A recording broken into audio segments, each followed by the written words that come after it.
Hey, Kevin here, top 100 financial advisor and best-selling author, and we are here to talk about the stock market.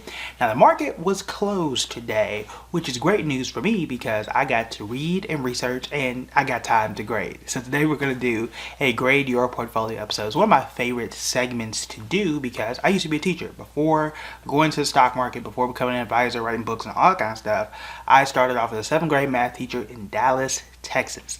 So I'm going to employ some of those skills again today. I feel like I do it every day. I teach and talk about the market, but I like to kind of go through and issue a grade. Now remember the context, right? So when we're doing these particular episodes, this is not, I think you should do X, Y, and Z. It is just my opinion on what I'm looking at on the screen and what I, see, think, and believe in the market and what I've seen in my experience, what I think is good, bad, better, or best.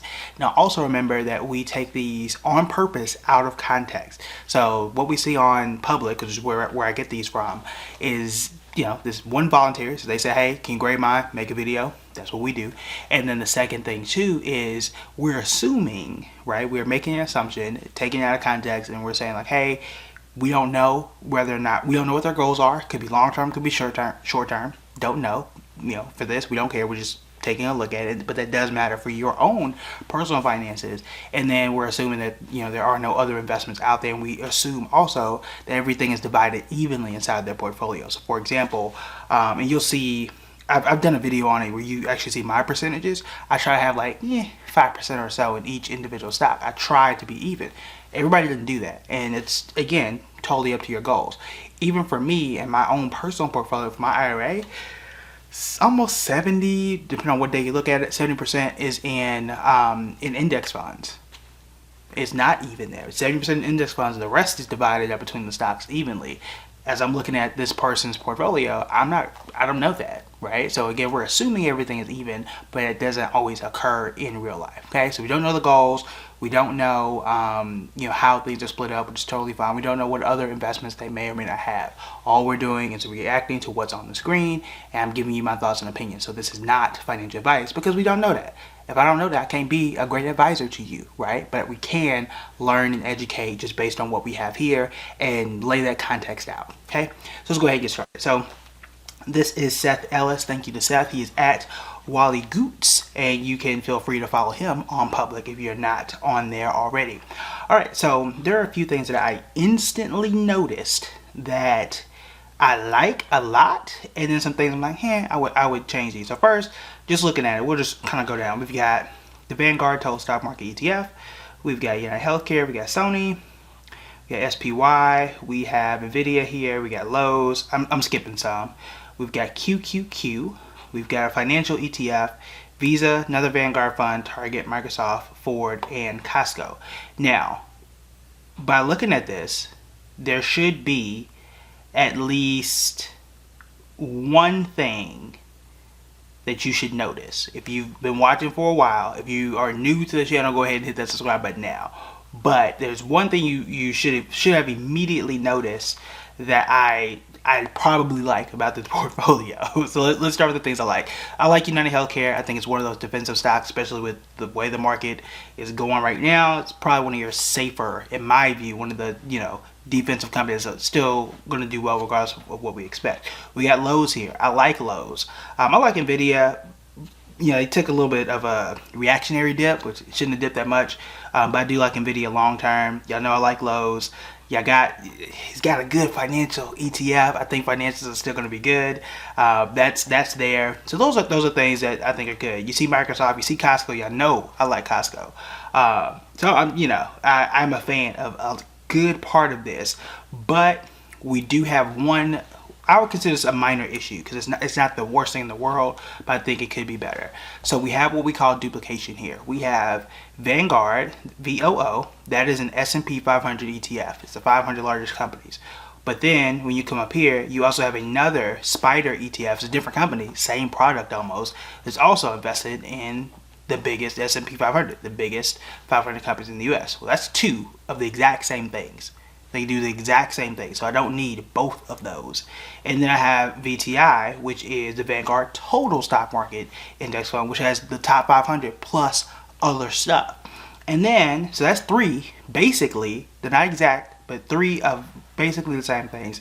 And then you've got QQQ, very popular ETF. It's a good one, but this is focused primarily on the biggest tech names. I think it's the top 100 if I remember correctly. Well, let's say if you're a company like, I don't know, Apple, you're going to fall into all four of these ETFs at the same time. Now, I like Apple. Now, if you don't like Apple and you're investing in it, you might want to be aware of that. So you want to, you don't want to have too much duplication because you're really spreading your money thin and you're almost doubling and tripling your risk. So for example, if let's say I want to not invest in Apple or take, we'll go through it like this. So I want to go through and show you, right, what some of the top holdings are. So this one is, as you can see here, this is the VTI, Vanguard Total Stock Market Index Fund. And when you go down, here are the top 10 holdings. I've got Apple, Microsoft, and we know this, right? Facebook, Amazon, Alphabet, Tesla, Berkshire Hathaway, JP Morgan, and Nvidia. Most of these are tech. We had talked about this earlier, several weeks ago now, where we said the majority of the S&P 500, I think it was like what, 30% or whatever the stat was, 30% or so is made up of the top 10 companies. So it's already overweight and leaning towards tech anyway, which is an issue in 2022. Now we'll see what happens down the line. We'll see if things improve.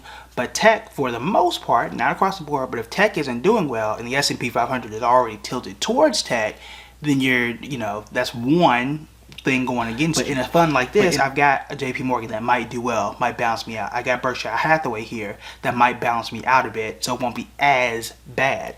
But that's just one fund. So this is, feel how you feel about this. But that's one fund. Then we've got the S&P 500 fund, which I guarantee is going to look a whole lot similar, right? Here we are again. I mean, these are the exact same names. Different fund, exact same names, because they do very similar things. So again, same top 10. So now I'm still, if I want to diversify out of tech, I'm not doing that all that well, right? And that's if you want to do that. You may not want to do that. Then you've got another S&P 500 fund. This is the SPY, which is the exact same as the one we just looked at. Again, same, exact same here. And then we go to QQQ. Now this one's going to be more tech focused, but it wouldn't shock me, and I have not looked at this, but it wouldn't shock me if, Apple, Nvidia, Amazon might be on there, and we'll scroll down, and it's almost the exact same thing with a few exceptions. Remember, this is more tech focused. You're not going to see a JP Morgan here. You're not going to see a Berkshire Hathaway here. But you got Adobe, and Adobe's been a little mixed this year. PayPal's been awful. Absolutely awful this year. And look here, here's what I'm more concerned about. Because this is tech focused, right? This is going to be even more tilted, in the top 10, right? So for the other ETFs, the top 10 companies made up what, 20, almost 30%, 27% of this one, 20% or so of this one. And there's a difference here. This is the total stock market ETF, which has the entire stock market. So we're talking, represents thousands of companies. When you are lowering that and cutting it down to top 500, that's where you get close to 30%, which is what we had talked about in the video. So these top 10, that's a third, okay? So still a lot, but not as much as 53%. So PayPal really hurts you here than what it would in any of the other ones, because PayPal's not that big in terms of all the other companies that are out there, or even the top 500. Now we're talking just the top 100, and then we're talking just tech. So again, it's only 2.3%, so not the worst in the world, but you kind of get where I'm going here. If Apple didn't do well, which I think it will, but if Apple didn't do well, you're talking 11% here, 5% or whatever it was, in all three of these funds at the same time, and you're hurt 3 or 4 different times. So I would consolidate some of these Vanguard funds. If I had to pick, I'd probably just go with VTI, because the difference here in terms of performance is very, very, very, very small. But I like VTI because you get a little bit more diversification in terms of you kind of deconcentrate this top 10 by like 5%. It ain't much, but you do get to do that. You get almost the exact same performance. So I'm going to prove that to you real quick for those who have not seen this before. So I'm just going to go to chart on Yahoo Finance. Free tool, one of my favorites.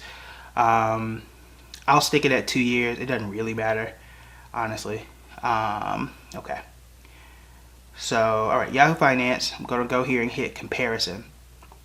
So I could easily just compare it to S&P 500, but let me see if my keyboard, I don't have my regular keyboard. I have to use a touch screen. So we're going to type in SPY. SPY. We're going to add that one. That is an ETF. That line will be light blue.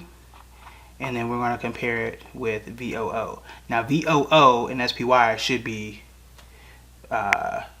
exactly the same. All right. And there we go. They're basically the same with small differences here and there. And this is over the past 2 years. You can play with the time all you want. In this case, VTI underperformed by a good margin in this case. Let me zoom out a bit. So when I zoom out a bit, it's what, 2% and some change. You get more risk, more risk, more reward. So I'm cutting down to 500 companies as opposed to the 3,000 or however many out there. In that time frame is going to differ, right? So if I got 2 years, it's different. They're really, really, really close. If I do 5 years, again, they're different. But in this case, there's a 6% difference. Again, you flip a coin, you pick which one you want to pick. But I don't think you need all three. Now, could you do one of these and QQQ? I see people do it. I'm not entirely sure if it's the best practice in the world. I would feel better about doing both in a year where tech is doing well and where tech is doing fine. In 2022, with the threat of rising interest rates, which I feel like I say all the time, but it's true, I would be a little more skittish about it this year. Now, if you are a long-term investor and you're not really concerned about this year, you believe in Adobe and PayPal and the other 98 companies inside of this particular ETF, QQQ, then I think you're fine there. You just want to be aware of that.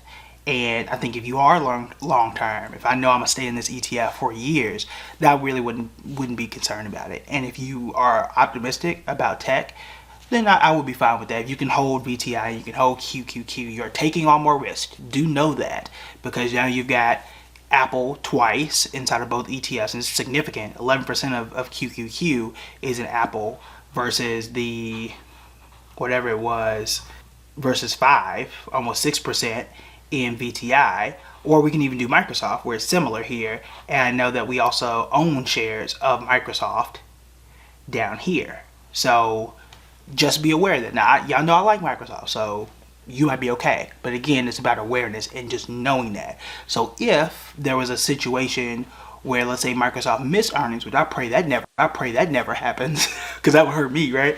But if that were the case, then know that QQQ is going to drop pretty bad. Then you've got the S&P 500 fund is going to drop pretty bad, and then obviously the shares of Microsoft are going to hurt pretty bad. You're getting hit 3 different times. Again, if it does well, then you triple that. It's always about that risk versus reward there. Okay, so Ford is kind of shaky. I think it's fine. Y'all know, like Costco, I think Target is fine. Visa here, Visa is a little confusing because Visa should be doing better than what they are. But I guess they're doing fine in comparison. So they fit under the fintech, according to some, they fit in that fintech space.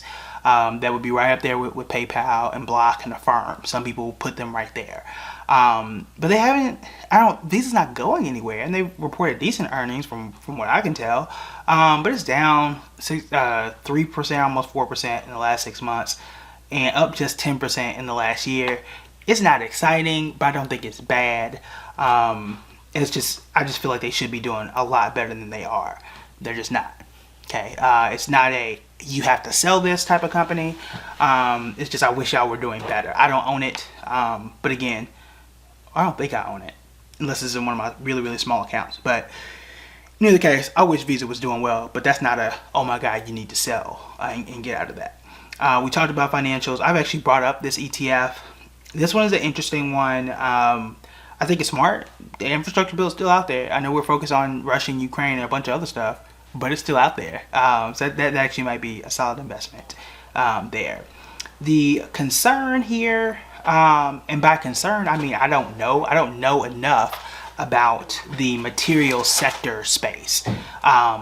It's performed decently. I just honestly don't know enough to tell you, hey, materials is good or bad. We can look into at a later date, the ins and outs of this one. But you see here, I mean, the market is down. I think the market is down the last 6 months. So I'll take that over, I'll take a 0.48% gain versus nothing or even negative. And then, this is not inspiring. But again, not the worst thing in the world. You might actually be fine here. So I have no gripe here. Sony is another company I just don't know about outside of the fact that I still can't get a PS5. It's interesting. I wonder how they're going to compete with Microsoft moving forward now that Microsoft bought Activision. So we'll see there. But again, it's not bad. Not the worst thing in the world. Now I don't like this. But again, I think the chip shortage is probably impacting them. This is just my first reaction. I'm assuming the chip shortage probably impacted them. But yeah, I don't see anything crazy. I'm not looking at this and saying, giving you guys a like, oh my god, this needs to be fixed. I think it's solid. We really want to reduce that duplication by consolidating into one of these index funds. You can keep QQQ if you want, assuming that you are a long-term investor. Now, if you're trying to make money right now, I'd feel a little more concerned about that. But if you know you're going to sit with it for a while, which I think you should in index funds, like I'm not selling those. Those are things I'm holding to my 60s because time has shown that those tend to do well. I think you're going to be okay. Nvidia, y'all know I'm a fan of Nvidia. It's been rough after earnings. Again, I think that's a long-term hold as well. This is quality for a new investor. I'm quite impressed. How would I, if I were to give this a letter grade? My immediate thought is a B plus. My immediate thought is a B plus because it shows me that you put a lot of effort, and everything here, from what I can tell from a first reaction, is this is quality. There are no really crazy IPOs in here. I don't see anything, again, immediate reactions from what we saw. I didn't see anything. I was down 40% and it's like, yeah, I'm investing this anyway. This is a really good first shot. The only issue is duplication, which a lot of new investors fall for. And that's not something you just know, right? I don't think I would have known that had I not been an advisor and learned about that concept, which not everybody has. So I would be proud of this. If my sister had this portfolio, it ain't bad. I'd actually be impressed. So this is good. This is a solid B plus performance for someone that I'm assuming has not invested for a while. You done good. You done good. I'm good. I'm happy for you. I assume, I don't know. I have no idea. I assume you've been watching the videos based on some of the stuff that's here. So that makes me feel great, even though that may not be true at all. I have no idea. But I like these. This is a very solid effort. And definitely shows, at least to me, that you've been doing some research and you're trying to put your portfolio in the right places. You got some good dividend stocks, which is great in a time like this. You got your index funds. You got a little bit of tech, but not too much, right? If this was all tech focused, I'd be a little more concerned. So I like the way the portfolio is constructed. A few tweaks here and there. But for a first time investor, that ain't bad. That ain't bad at all. I'm going to go ahead and follow, as you guys should too. All right, so that is it for me. I'll talk to you guys later. Bye.